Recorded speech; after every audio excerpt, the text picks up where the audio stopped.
Stony Creek Colors is a chemical manufacturer, and what's different about our work is all of the chemicals that we make come from plants.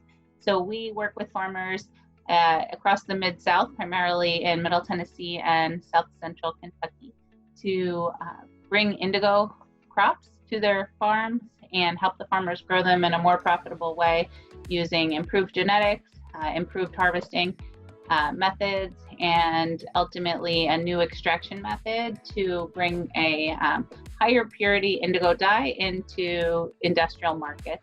Stony Creek Colors is focused first on the denim industry, so we are replacing a petroleum-based synthetic dye with a plant-based indigo, and we're moving into new verticals like cosmetics and food colorants. Also, it is part of our Series B campaign.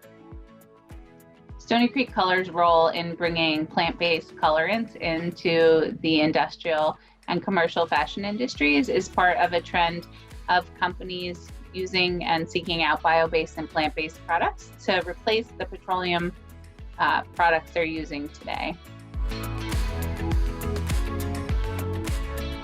Something we see is more and more women in ag wanting to specialize in niche production, or sometimes in smaller field production, smaller farms. And what we're trying to do at Stony Creek Colors is different than that. Certainly we're in a niche crop and an alternative crop, but we are really seeking to bring plant-based indigo to replace broadacre crops in the field and to be a real viable alternative to a major commodity chemical. And so we're very focused on targeting big farms, as well as small and mid-sized farms.